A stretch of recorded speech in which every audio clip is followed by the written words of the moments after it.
요즘 M2 맥북 에어 성능 저하를 이야기하시는데 솔직히 256을 선택하시는 분들이 무거운 영상 편집을 한다?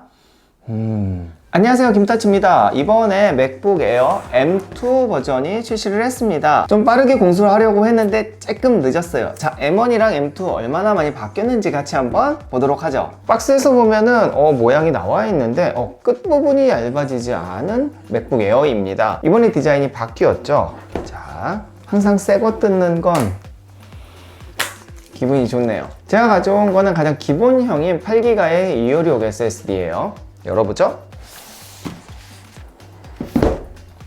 자, 이렇게 기름종이에 쌓여져 있고 우선은 구성품부터 볼게요. 여기 보시면 케이블 맥세이프 3가 있고요. 항상 궁금한 건 스티커죠. 이번에 스티커가 있겠죠, 당연히. 스티커도 색상 따라가네요. 그리고 이렇게 어댑터가 있는데요. 이 어댑터 이야기는 조금 이따가 다시 자세하게 해보도록 할게요. 자, 그럼 본체를 한번 열어보죠. 제 색상은 스페이스 그레이예요. 이게 가장 무난한 색이기는 해요. 디자인의 변화가 확실히 있어요. 자, 이렇게 옆에 보시면은 이렇게 얇아지지 않는 약간 맥북 프로의 느낌이 있죠. 총 1.24kg에 두께가 1.13cm입니다. 에어니까 가볍고 날렵한 거 좋습니다. 그리고 합판을 보니까 여기 이 합판의 고무가 보이시나요? 기존 에어와 좀 달라요. 이렇게 보시면은 요 좀 높이가 높아졌기 때문에 이 바닥과 이 기기의 공간이 넓어져서 아마 발열에 조금 유리하지 않을까 싶습니다. 자, 포트를 보면은 요 맥세이프 하나랑 썬더볼트 두 개가 있어요. 그리고 깔끔합니다. 반대쪽은 이렇게 이어폰 잭이 아직 남아 있는데요. 노트북엔 당연히 남아 있어야 됩니다. 3.5mm 하이 임피던스 지원 이어폰이기 때문에 유선 이어폰 사용할 때도 괜찮을 것 같아요. 자, 디스플레이를 한번 볼게요. 우선은 13인치의 리퀴드 레티나 디스플레이입니다. 당연히 P3 생명력 그리고 10억개의 색상 지원을 하고, 또 이전에는 400니트였죠. 근데 이번에는 500니트로 밝기가 밝아졌습니다. 사실 여기 보시면 아까부터 아마 조금 거슬렸을 거예요. 노치가 좀 거슬릴 수는 있는데 방금 보셨죠? 이렇게 영상을 봤을 때는 사실 위에가 딱 잘리기 때문에 크게 거슬리진 않고 설사 거슬린다 한들 금방 적응합니다. M1과 같이 외부 모니터는 1개까지만 지원이 가능하고요. 그리고 맥북 에어의 특징이 바로 펜이 없다는 거죠. 사실 맥북 프로와 비교했을 때 장점, 단점을 다 가지고 있습니다. 우선 펜이 없다는 건 굉장히 조용하다는 이야기예요. 그 옛날에 비행기 이륙 소리라고 했죠. 막 돌아가는 펜 소리가 나지 않기 때문에 굉장히 조용하죠. 하지만 단점은 무거운 작업을 할 때 스로틀링이 걸려서 발열이 나거나 속도가 낮아질 수 있다는 거죠. 근데 무거운 작업을 할 거면 전 개인적으로 에어는 아닌 것 같아요. 프로 라인으로 무조건 가야 된다고 봅니다. 설사 M2 칩이라고 하더라도. 자, 다음은 실제 성능입니다. 보통 M1 칩과 많이 비교를 하죠. 총 1.4배의 빠른 속도를 보여준다고 해요. 솔직히 일반적인 서핑이나 아니면 문서 작업을 할 때 M1 칩의 성능을 다 쓰는 사람은 거의 없다고 봐야 돼요. 저 또한 마찬가지이고요.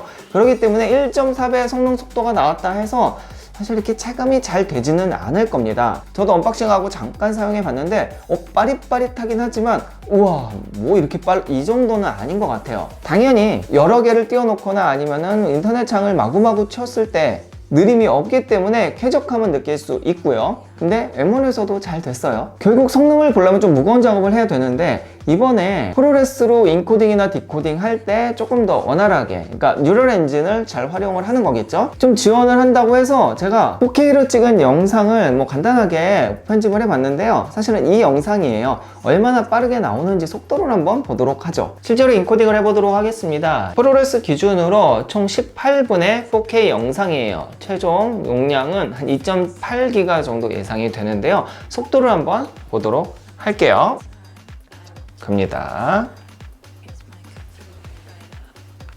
자, 총 9분 30초의 시간이 나왔습니다. 이게 어느 정도 속도인지 잘 모르실 것 같아요. 설명드리면 18분의 이 4K의 여러 가지 효과 들어간 그런 이 영상을 10분 미만에 뽑는다는 거는 굉장히 빠른 거예요. 인텔에서는 생각지도 못했던 거고, 사실 이제 스테이션급의 그 데스크탑이 아니고 이런 가벼운 에어에서 이 정도 나온다는 것만 해도 저는 굉장히 좋다고 생각을 합니다. 그럼 제가 쓰는 맥 스튜디오에서는 얼만큼 빨리 나올까 한번 테스트 한번 해볼게요. 뭐 차이가 나긴 하겠지만 어느 정도 속도의 차이인지 보죠. 자, 맥스튜디오에서 같은 조건으로 한번 뽑아 볼게요. 자, 똑같이 2.8기가 나오고요. 바로 뽑아 보도록 하겠습니다.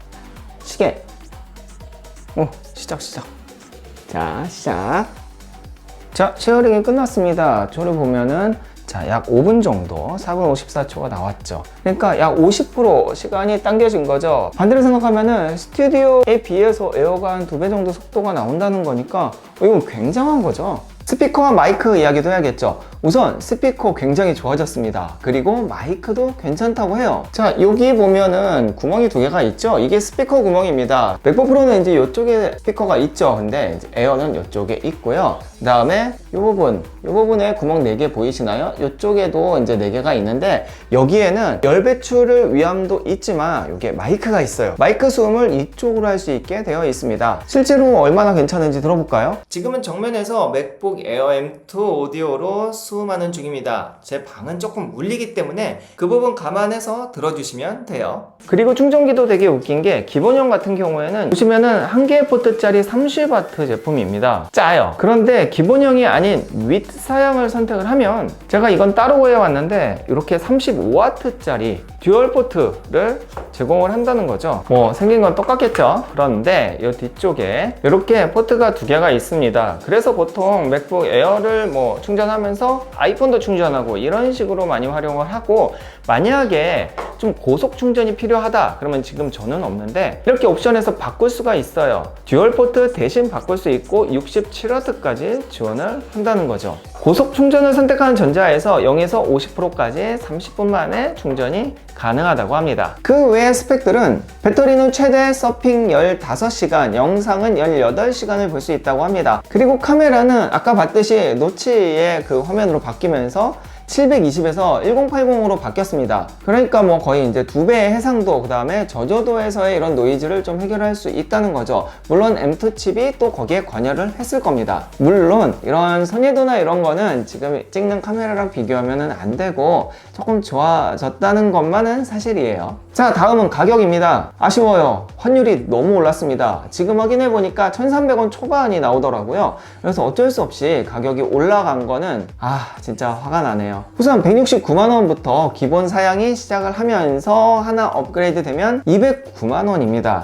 사실 에어인데 200 조금 아쉽기는 한데 지금 상황상 어쩔 수가 없을 것 같습니다. 그러면 이 맥북 라인업을 한번 정리를 해 볼게요. 성능 기준으로 우선은 맥북 에어 M1이 아직 판매가 되고 있어요. 그런데 특이한 거는 고급형은 다 내려왔고 가장 기본형만 남아 있다는 거죠. 그래서 가격은 139만원부터 이것도 한 10만원 정도 올랐습니다. 환율. 그리고 아마도 M1 맥북의 고급형 그 포지션을 M2가 차지하고 있습니다. 그리고 가격은 169만원부터 이고요. 자, 그리고 나서 조금 더 좋은 성능을 원한다 그러면 맥북 프로 13인치 M2 버전이 179만원부터 10만원밖에 차이가 안 나네요. 당연히 소비층이 다르기 때문에 가격만으로 선택할 수는 없지만 가격 차이가 얼마 안 난다면은 프로로 좀 넘어가 볼 만하기도 합니다. 특히 영상 편집하는 분들은요. 그리고 이제 그 위가 뭐 14인치, 16인치의 맥북 프로 라인이죠. 이제 M1 프로, M1 맥스 쪽으로 넘어가게 됩니다. 가격은 269만원부터예요. 뭐 여기서부터는 가격이 확 뛰어버리죠. 자, 그리고 이슈되는 부분이 있죠. 이것도 얘기 안 하고 넘어갈 수는 없습니다. 바로 맥북 에어 M2 기본형의 성능 저하입니다. 지금 제가 사용하는 것도 바로 그 256인데요. 얘는 싱글랜드 플래시라서 기존 M1 256 같은 경우에는 128짜리를 2개를 썼죠. 그래서 2배의 연산이 가능하기 때문에 성능 저하가 온 거는 사실이에요. 또한 많은 유튜버들이 뭐 벤치 테스트 많이 했었죠. 그런데 잘 생각을 해보죠. 만약에 내가 맥북 에어를 256을 산다. 그러면 과연 이걸로 무거운 작업을 할 수 있을까요? 그냥 말 그대로 무거운 작업을 지원한다 정도까지만 생각을 해야 됩니다. 단적으로 제 예를 들어볼게요. 만약에 제가 지금 유튜브 영상을 촬영을 하는데 이 맥북 에어 256으로 작업을 한다. 거의 불가능합니다. 왜냐면 프로젝트 하나가 최소 50기가에서 100기가 정도가 돼요. 4K 기준으로. 이런 작업이 2개만 겹치면 얘는 작업을 할 수 없다는 거예요. 이 정도 용량으로 소화 자체가 안 된다는 거죠. 아마 애플이 이걸 모르지 않았을 겁니다. 그래서 256을 선택하는 분들은 가벼운 뭐 이런 워드 작업이나 뭐 인터넷 서핑 이런 걸 위주로 사용한다는 전제하에 만들었을 거예요.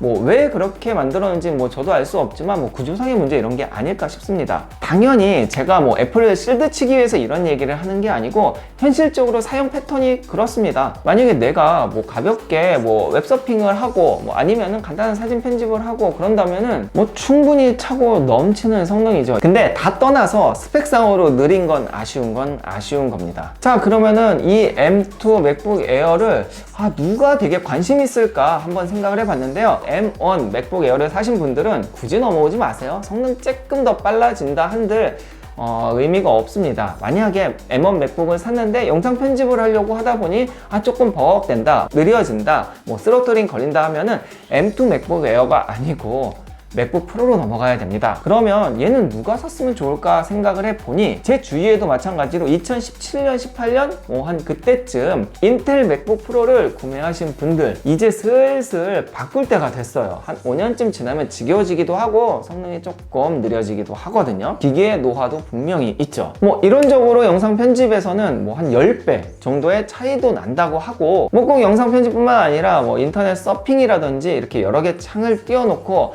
다중 작업을 할 때에도 굉장히 유리하게, 특히 이제 메모리 대역폭을 굉장히 넓게 쓰기 때문에 체감 차이가 굉장히 클 거예요. 딱 2017, 18년도 맥북 프로를 쓰는 분들 기준에서. 그리고 가볍잖아요. 화면은 조금 작지만 또 은행이나 이런 정부 사이트 이런 게 이제 다 지원을 하기 때문에 윈도우 쓰시는 분들이 넘어올 만도 하다는 생각을 합니다. 실제로 가격이 뭐 100만 원 중반대, 뭐 이제 좀 업그레이드하면 200만 원이지만 윈도우 노트북도 굉장히 비싸거든요. 자, 오늘 영상은 여기까지입니다. 좀 도움이 됐나 모르겠네요. 제가 이 맥북 에어를 오래 사용해 본 건 아니지만 영상 편집도 해보고 뭐 이런 창도 많이 띄워보고 테스트를 해보니까 확실히 빠릿빠릿하고 좋긴 합니다. 역시 신제품이 깡패예요. 영상이 도움이 되셨으면 좋아요, 구독 부탁드리고요. 다음에도 또 괜찮은 제품으로 찾아오겠습니다. 감사합니다.